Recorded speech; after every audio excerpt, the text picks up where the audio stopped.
Caprice, and today I'm going to share with you how to use your Sizzix Eclipse 2 machine to create a custom stencil to make word art on anything. So I did this lunchbox, and then I actually did some doodling on here as well, and I used some tulip fabric paint and Elmer's paint pens. And I'm also going to share with you what to do when your stencil bleeds, which mine did because I didn't do some things properly. So stay tuned, watch the video, and you can see how to make your own stencil as well as how to fix a boo-boo when you're stenciling on something.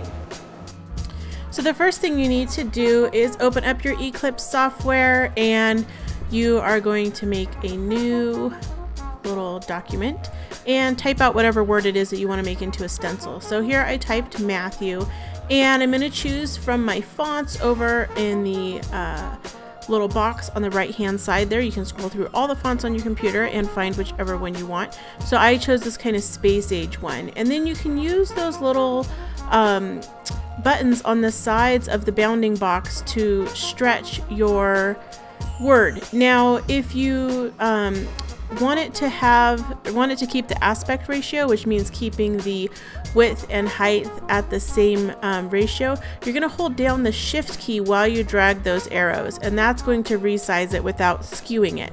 So if you drag it without the shift key, it's going to totally be skewed. So I dragged my word up to the corner of the mat on the screen so that I could then resize it to fit my lunchbox, and I held down the shift key to keep that aspect ratio, and then I'm dragging the word to the middle of my mat.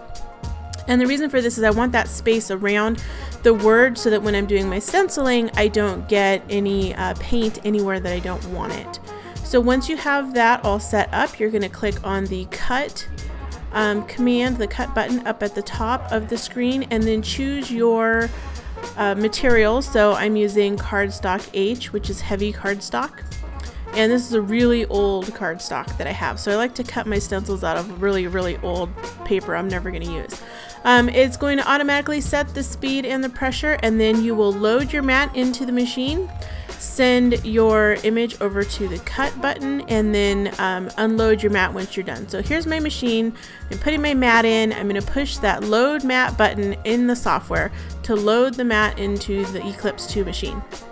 Now I'm going to send the cut command button, and it doesn't cut this fast. It's actually sped up on the video a little bit because you don't really need to see it cut every little thing. Once it's cut, pull it off the mat. Well, first you're going to have to ask the software to unload the mat, pull the stencil off the mat, pull out all the letters, and then on the back of it I'm using some Aleene's repositionable adhesive. And this stuff is really cool because you can spray it on and right away it makes your whole thing like a post-it note almost. So I took my stencil and I put it onto my lunchbox where I wanted it, and I tried to use some spray ink and my sprayer was clogged. So I thought, well, I'll use this tulip fabric paint and put that on there. And because I was in a hurry, I used too much paint and it bled under my stencil. So most of the time you might be like, oh, my project is completely ruined. Oh, and then while that was drying, I put my finger in the W and smeared that super bad.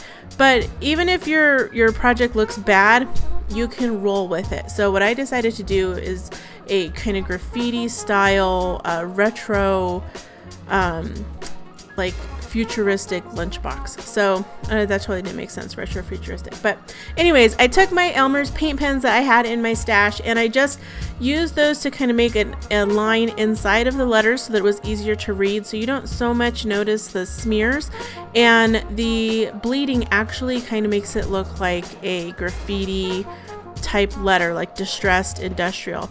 And then I used a neon paint pen to draw some cubes onto my lunchbox to kind of complete the look as far as this like doodly, grungy, like futuristic lunchbox.